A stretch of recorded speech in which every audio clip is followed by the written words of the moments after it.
চিত্রনায়ক সালমান শাহর মৃত্যুর ঘটনায় দায়ের করা হত্যা মামলার সালমান শাহর স্ত্রী সামিরা খানকে গ্রেফতার করেছে পুলিশের অপরাধ তদন্ত বিভাগ সিআইডি। সামিরা দুইবার লিগ্যাল নোটিশ দিছিল। গলার দাগ চিকন আর ফেনের রশি। ফাঁসি থেকে বাঁচতে নানান ছল চাতুরির আশ্রয় নিচ্ছেন সালমান শাহর কুলাঙ্গার স্ত্রী সামিরা।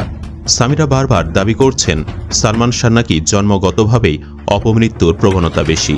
সালমান শাহ নাকি আগেও 3 বার অপমৃত্যুর প্রচেষ্টা করেছিলেন। এমনকি সামিরা না চাইলেও সালমান শাহ নাকি সামিরাকে বিয়ের জন্য পাগল ছিল। সামিরা বিয়ের জন্য রাজি না হয় নায়ক নাকি অপমৃত্যু করবেন বলেও ইমোশনাল ব্ল্যাকমেইল করেছিল। কিন্তু এসবের শতভাগই ছিল মিথ্যা দাবি। এতদিন পরে জানা যাচ্ছে সালমান শাহ কখনোই সামিরার জন্য পাগল ছিল না, বরং সালমান শাহর সাথে মেয়ের বিয়ে দিতে এবং তাদের সংসার থেকে মাকে বিতাড়িত করতে চিত্রনায়ক সালমান হত্যায় নতুন মোড়। এখন সে কোনো ক্রমে সালমানের স্ত্রী দাবি করতে পারে না। সে বোঝাচ্ছে যে হয়তোবা শাবনূরের সাথে সালমানের অন্তরঙ্গতা বেশি ছিল। এটা কি শাবনূরের সাথে সালমানের অন্তরঙ্গতা বেশি ছিল, না এখন আমরা দেখতে পাচ্ছি যে আজিজ মোহাম্মদ ভাইয়ের সাথে সামিরার অন্তরঙ্গতা ছিল? আজিজ মোহাম্মদের সাথে সামিরার মা লুসি তাদের অবৈধ সম্পর্ক ছিল। চিন্তা করতেছি যে ভাই বাসায় নেই, বাড়ি পুরো খালি, কারণটাই আজিজ মোহাম্মদ ভাই বলে ঠেট দিছে যে সালমান তোর মৃত্যু রেখে যাও। 30 বছর হয়ে গেছে, সালমান হত্যার বিচার চাই। সামিরা এত ক্ষমতাবান সামিরা সরকারের চাই। গত 30 বছরে যে কয়টা সরকার গেছে এদের তো সামিরা ক্ষমতাবান, সে তার রূপ দেখায় রাখছে।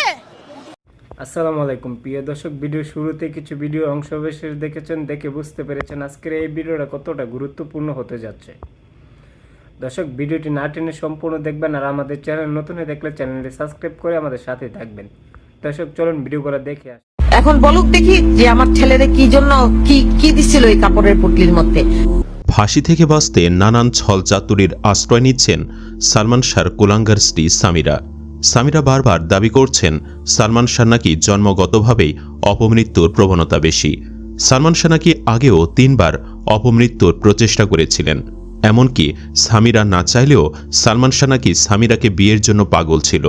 সামিরা বিয়ের জন্য রাজি না হয় নায়ক নাকি অপমৃত্যু করবেন বলেও ইমোশনাল ব্ল্যাকমেইল করেছিল। কিন্তু এসবের শতভাগই ছিল মিথ্যা দাবি।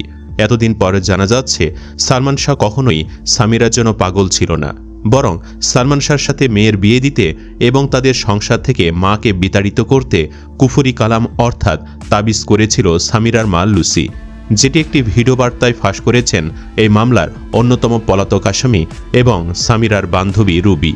রুবির থেকে জানা যায় সালমান শাহর খালার সাথে সামিরার মার পরিচয় হয় লুসির বিউটি পার্লারের মাধ্যমে। সেখানে থেকে সালমান শাহর খালা আর সামিরার মায়ের সুসম্পর্ক তৈরি হয়।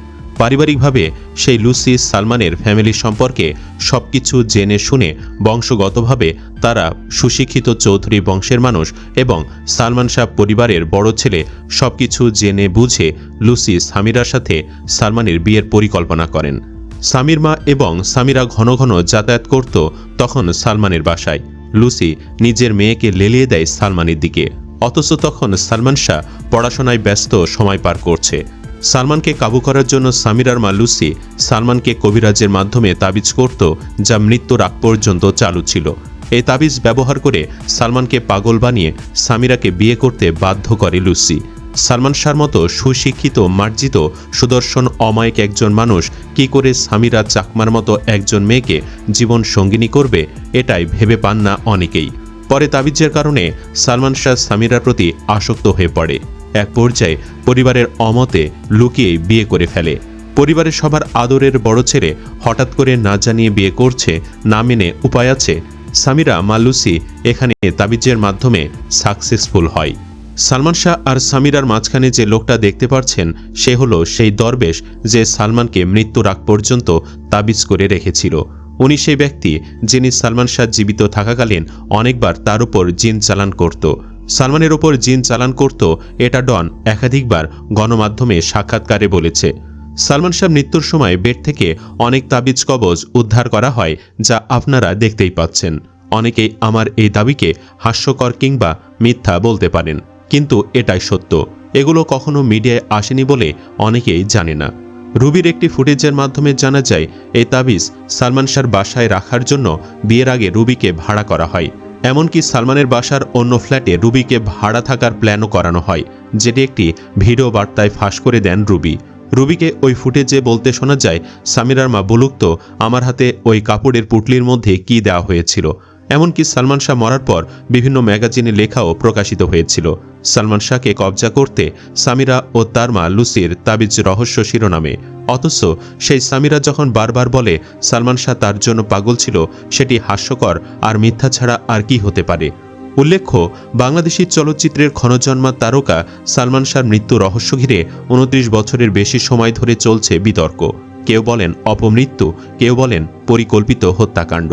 বছর দুয়েক আগে এক টেলিভিশন সাক্ষাৎকারে প্রয়াত অভিনেতার সাবেক স্ত্রী সামিরা হক জানিয়েছেন, সালমান শাহ মানসিকভাবে ছিলেন অপমৃত্যু প্রবণ। 1992 সালে মাত্র 21 বছর বয়সে খালার বান্ধবীর মেয়ে সামিরা হককে বিয়ে করেছিলেন সালমান শাহ। সামিরা ছিলেন জাতীয় ক্রিকেট দলের সাবেক অধিনায়ক শফিকুল হক হীরার মেয়ে এবং বিউটি পার্লার ব্যবসায় জড়িত। সালমানের দুটি সিনেমার পোশাক পরিকল্পনাতেও তিনি অংশ নিয়েছিলেন। সিনেমার স্টাইল ও ফ্যাশন বিষয়ে সালমান প্রায়ই তার পরামর্শ নিতেন। 2023 সালের 19 সেপ্টেম্বর সালমানের জন্মদিন উপলক্ষে চ্যানেল 24-এ দেওয়া এক সাক্ষাৎকারে সামিরাকে বেশ আত্মবিশ্বাসের সঙ্গে বলতে শোনা গেছে, সালমান শাহ অপমৃত্যু করেছেন। শুধু তাই নয়, আগেও 3 বার মরার চেষ্টা করেছিল। সালমান কেন অপমৃত্যু করবেন? প্রথম স্বামী সালমান শাহর এই প্রসঙ্গে চ্যানেল 24-কে দেওয়া সাক্ষাৎকারে সামিরা বলেন, Salman mentally suicidal by nature. এর আগেও 3 বার চেষ্টা করেছে। মেট্রোপলিটন হাসপাতালের রেকর্ড চেক করলে সেটা জানা যাবে। সেখানে 2 বারের রেকর্ড আছে। আরেক হাসপাতালে আছে 3য় রেকর্ড। 3টায় আমাদের বিয়ের আগের ঘটনা। 3টা ঘটনায় আমি জানি।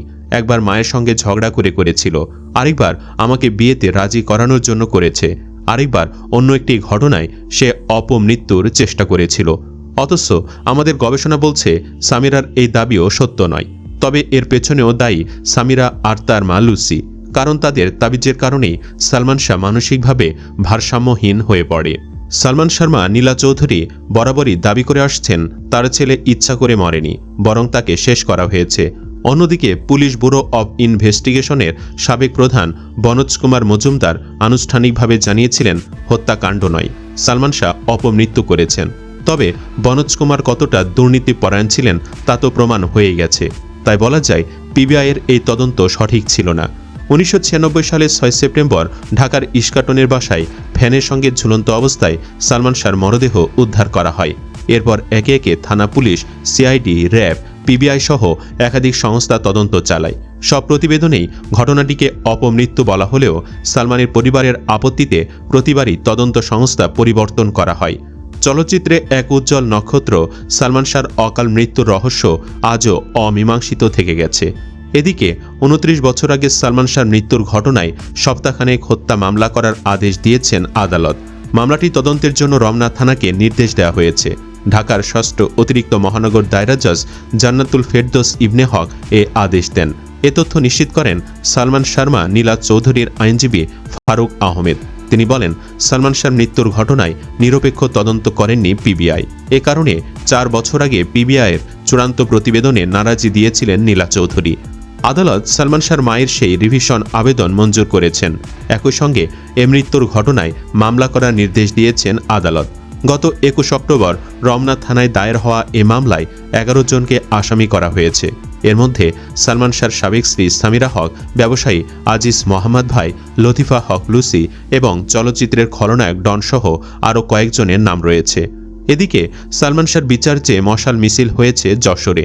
সালমান শাহর ঘাতকদের দ্রুত গ্রেফতার ও ফাঁসির দাবিতে কাঠেরপুল যুব সংঘের উদ্যোগে সালমান শাহ ভক্তরা মঙ্গলবার সন্ধ্যায় শহরের মনিহার সিনেমা হলের সামনে মশাল মিছিল বের করে।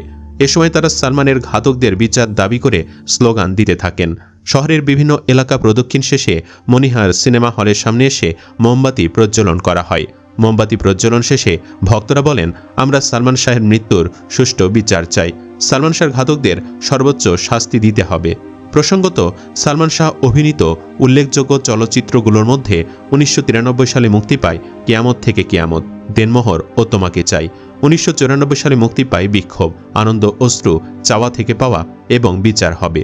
1995 সালে মুক্তি পায় জীবন সংসার, মহামিলন, স্বপ্নের পৃথিবী, স্বপ্নের ঠিকানা ও এই ঘর এই সংসার প্রভৃতি। সুপ্রিয় দর্শক, আপনি কি চান অপরাধীদের যেন ফাঁসি হোক। কমেন্ট বক্সে জানিয়ে দিন আপনার মতামত। ভিডিও